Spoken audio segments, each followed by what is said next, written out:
There's a moment that stays with you once you learn about it. Phyllis Diller, one of the most recognized comedic voices in American history, was performing on stage in San Francisco while her family was being evicted from their home. No one in the audience knew. No one watching her explosive laugh and wild gestures had any idea that behind the performance was a woman navigating the kind of daily desperation most people never experience. That gap between what audiences saw and what was actually happening would define her entire life. And most of it only became fully clear after she was gone. She came to comedy at an age when most entertainers are already well into their careers, or quietly stepping back from them. When Phyllis Diller first walked onto the stage of a small basement club called the Purple Onion in San Francisco, she was 37 years old. She had 5 children. She had lived through years of financial instability and a marriage that had drained rather than sustained her. This was not the beginning of a carefully planned career. It was a last resort, a woman who had run out of other options, standing in front of strangers and deciding that making them laugh was the only path she could see forward. What happened next astonished everyone, including her. The Purple Onion was supposed to be a short booking. Instead, she stayed for nearly 2 years. Audiences could not get enough of her, and the reason was not simply that she was funny, although she was. It was that she had found a way to transform something raw and painful into something that felt free. She invented a fictional husband named Fong and spent much of her act mocking her own supposed failures as a housewife, her appearance, her domestic incompetence. On the surface, it was self-deprecating humor. But anyone who knew the truth of her situation understood that the material was not fiction dressed up as comedy. It was reality dressed up as fiction, and the disguise was almost perfect. What audiences never saw was a level of discipline underneath the chaos. Diller wrote every word herself. She developed a filing system for her jokes that became almost legendary in its detail, a physical archive of index cards organized by subject, theme, and type. By the height of her career, that archive contained more than 50,000 jokes. She did not go on stage and improvise. She went on stage having rehearsed and refined every beat, every pause, every inflection. The explosive laugh, the outrageous costumes, the cigarette holder she carried despite not being a smoker, all of it was deliberate. She had studied audiences with the precision of scientists and engineered her performances accordingly. What looked like spontaneous chaos was actually one of the most controlled acts in the history of stand-up comedy. As her career grew, so did the distance between her public image and her private life. Television appearances on shows hosted by Groucho Marx and Jack Paar opened doors that eventually led to Ed Sullivan, one of the most powerful platforms of that era. Each appearance locked her more firmly into persona she had created, the wild-haired, self-mocking woman who seemed perpetually on the edge of collapse but always landed on her feet. It was a character audiences loved, and Diller understood that loving that character meant protecting it. The harder things got behind the scenes, the more carefully she guarded the boundary between what people saw and what was actually happening in her life. Her second marriage, to an actor named Ward Donovan, offered the appearance of a fresh start. Within 3 months, she had filed for divorce after discovering things about his personal life that she had not anticipated. They briefly reconciled before separating permanently.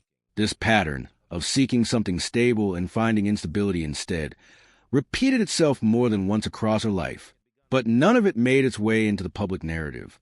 What audiences knew about her romantic life was mostly Fong, the fictional husband who served as the butt of countless jokes. The real story was something she kept to herself. Her professional relationship with Bob Hope gave her career a different kind of elevation. He had witnessed her continuing a performance in front of an audience that was not responding, keeping her composure and her timing intact when a less experienced or less resilient performer would have faltered. That quality impressed him enough to bring her into his orbit, and what followed was a series of film collaborations, television specials, and international tours, including performances for American troops during the Vietnam War. These opportunities made her famous in a way that transcended nightclub bookings. But they also reinforced the expectation that she would remain, always, the character she had created. The persona had become the product, and the product had to be consistent. What almost no one understood during those years was the weight she was quietly carrying. Her children spent periods of time living with relatives while she traveled constantly. The demands of her schedule were not compatible with conventional family life, and the emotional distance that created had real consequences. 2 of her children died during her lifetime. Another struggled with severe mental illness that required institutional care. She continued performing. She continued appearing on television and in films, projecting the image of a woman who laughed at everything. The grief, the worry, the ongoing reality of what she was managing privately. None of it interrupted the act. That level of compartmentalization is not something that comes easily. It is learned, often painfully, and it leaves marks that do not show on stage. As she grew older, she began to speak more openly, though still carefully, about what her life had actually contained. She wrote a memoir that offered something more honest than her stage persona ever had. She described a childhood shaped by emotional distance, parents who were significantly older and not expressive in their affection, an early encounter with death that had formed her relationship with fear and uncertainty in ways that lasted for the rest of her life. She was not asking for sympathy.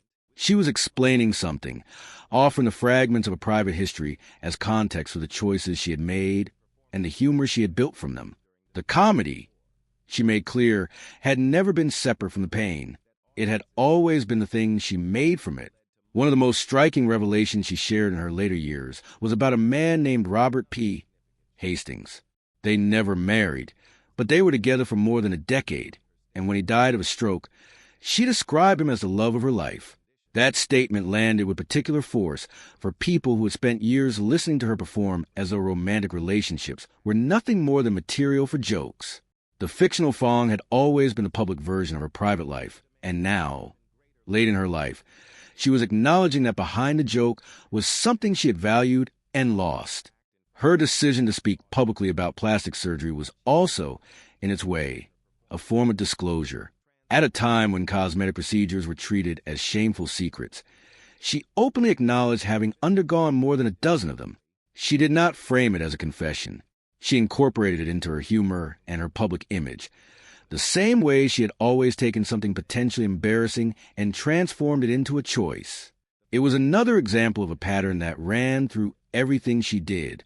Whatever others might use to diminish her, she claimed first and turned into something she controlled. The physical toll of her later years was significant and largely hidden from the public.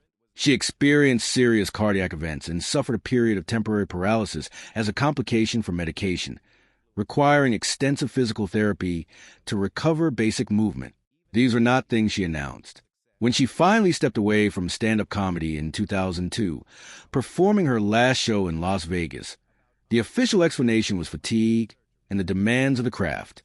That was true as far as it went, but it did not capture the full picture of what she had endured to keep performing for as long as she had.